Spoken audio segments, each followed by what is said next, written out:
Alrighty, welcome to AEW Results Show, Double or Nothing, kind of giving you my quick and dirty thoughts. I'll go over my predictions, kind of see how many I got right, how many I got wrong, where we were. Just kind of looking overall, I think I really enjoyed the night. It was a long night. It felt like it was, there was a lot of matches to go through. They definitely gave time to everything, especially that end Stadium Stampede, which was the main event.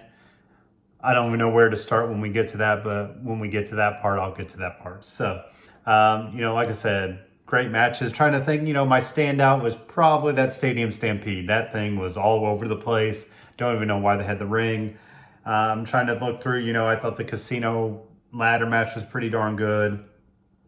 Cody and Lance Archer, obviously, we'll get to that. That's probably my, match, if you want to say match of the night. But obviously, there's plenty of moments. Plenty of things to talk about here. So let's kind of get started with the night. We had Best Friends defeating Private Party by pinfall. I went with Private Party. I said either way, either team could go. I thought both teams went out there. I think they had 20-minute time limit. Probably been about 15 minutes and, just did what they could. I think it went way back and forth. So you really didn't know who was going to win. And I thought, like I said, either team deserves a win. I think either team should be the next champion, but we'll see if Best Friends end up getting the tag titles. We didn't necessarily see the break, any sort of tease for Hangman Page and Kenny Omega last night. So I wonder if maybe they're holding off on that. But I think, Best Friends win. I do think Best Friends will get the tag team titles when they get that shot. Maybe at Fyter Fest, we're kind of hearing, I'll get into my next match about Fyter Fest and what that means. But maybe, Fyter Fest might be when Best Friends get the tag team titles off of Kenny Omega and Hangman Page. Then we get into the evening. So we had the Casino ladder match. And we had this mystery opponent, which ended up being Brian Cage. Personally, I've only heard of the guy. He looks, big and dominant and all that. He did that. I believe in TNA or Impact Wrestling, whichever we're calling it. He was their champion for a bit, and I thought he even denied signing with AEW maybe some point, early this year or whatever, last year maybe. So obviously things have changed, and he's there. So Brian Cage defeats Orange Cassidy, Joey Janela, Luchasaurus, Scorpio Sky, Frankie Kazarian, Kip Sabian, Darby Allin, and Colt Cabana. I think, plenty of guys. I thought Kip Sabian got plenty of time to show off what he could do. Darby Allin was in there for a bit, showing what he could do. I liked SCU members going at each other at the very beginning. Luchasaurus and Brian Cage got a good stuff there. Orange Cassidy got to hit some moments. Colt Cabana even did some things. So I feel like every single person, but you could tell who AEW's higher on, because like I said, I think Kip Sabian definitely was the standout that didn't win, as it were. But Brian Cage, he gets put under all this stuff, security rails. He gets the poker chip and then just, ends up getting to the poker chip. And like I said, I think now they're talking it up that he will cash in that chip at Fyter Fest, which I believe will be in July. I think last year was about July. So he'll go against our champion, which we'll talk about later. Good spots everywhere. Just a fun opening match. The next match was MJF defeating Jungle Boy. Kind of a back and forth, maybe a little bit here and there.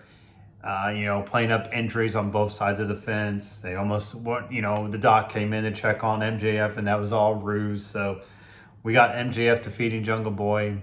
And not much to say there. I think it was a decent match. I thought this would have opened up the night, but it was second, so that kind of shows where it was. So next up, I was kind of surprised we did get this match early on. This is a TNT Championship with Mike Tyson out there holding the title. People were on Twitter just kind of bad-mouthing the title. And then the announcers came out to say, though, the title's not finished yet. There's still gold plating to be put on. I don't know if they saw the Twitter reaction or if it truly wasn't done. I don't know why you have the title out there, but that is what it is. So this, Lance Archer, I know I've already seen people say he's buried. This is his first loss on the roster. Like, I don't see that. Cody Rhodes has done so much. He's really made a name for himself, obviously outside of WWE, because that's where he was all those years.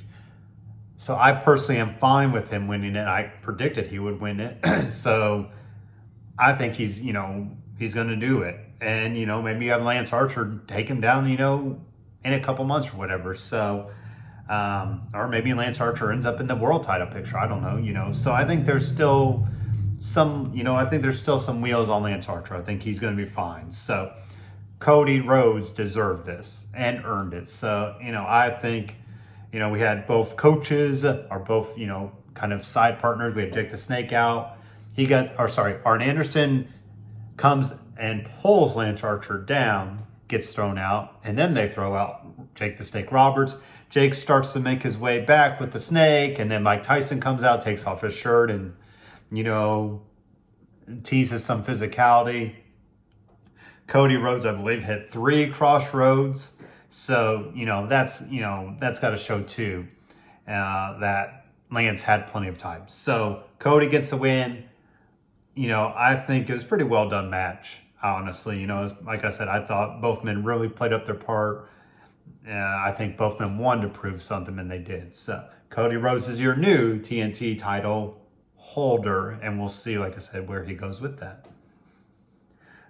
Chris Statlander defeated Penelope Ford.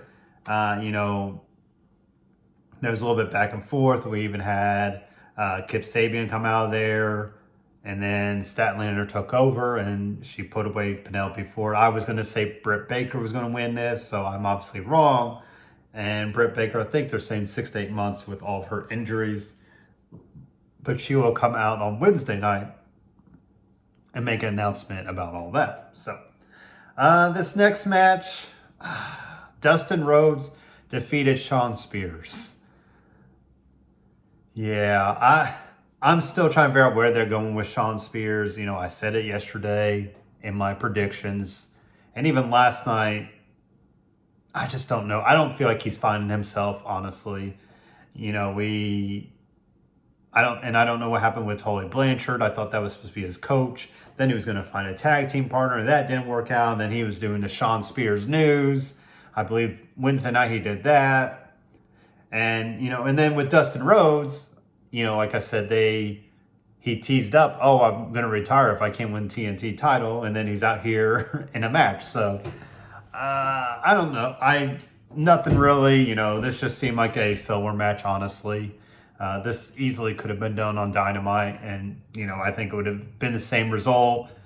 Shawn Spears comes out in a suit. He's trying to call out Dustin. He's like, oh, Dustin's not here. He plays the music once. He's still not there. Then his music hits. Brandon Rhodes comes out.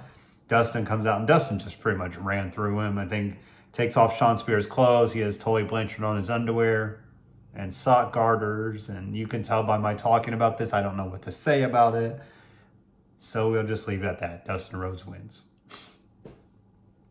AEW Women's Championship. So we had Nyla Rose lose the title to Shiva. And, definitely an outpouring of support for Shiva to win this. Both women, this went all over the place in the arena because there's no count out, no disqualification, all that. I thought both women, this is probably one of the better women's match I've seen in AEW. And maybe this is kind of the push to finally get the women, on the right path. So Shiva definitely is ready for that moment. And, Nyla Rose can continue to roll through everybody. Maybe, like I said, in Lance Archer type role, you just roll through people. You don't care about titles. You just do it. So I think Shiva's going to put on some good matches, and, everybody can gun for her. Then we also had the other title match, AEW World Title. Jon Moxley defeated Brody Lee with choking him out.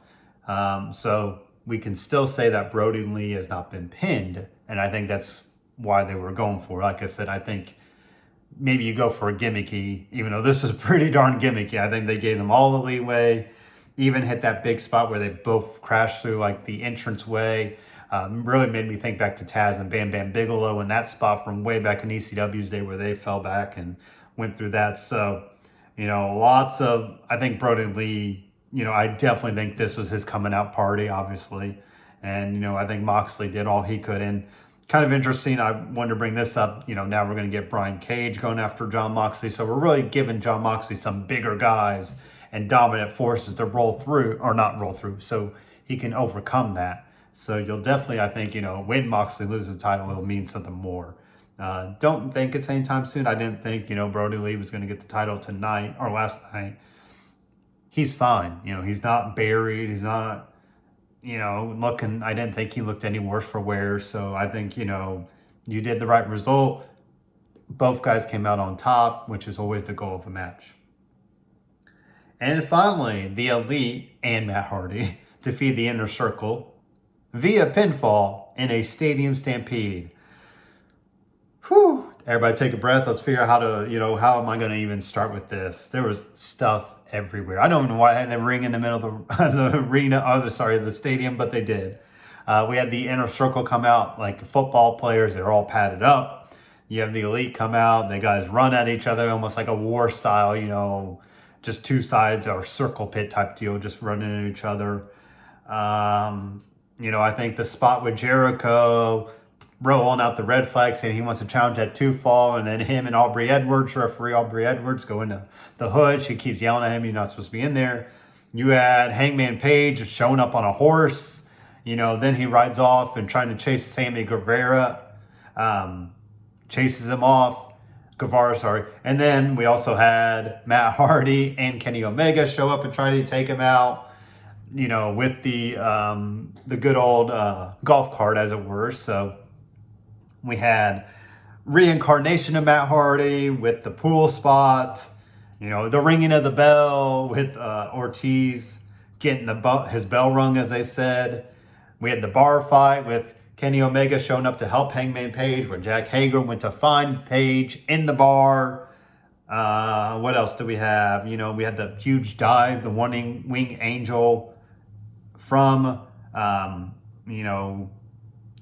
Kenny Omega to Sammy Guevara off that, kind of entranceway into the big pad. Just everything, footballs being thrown, helmets out there.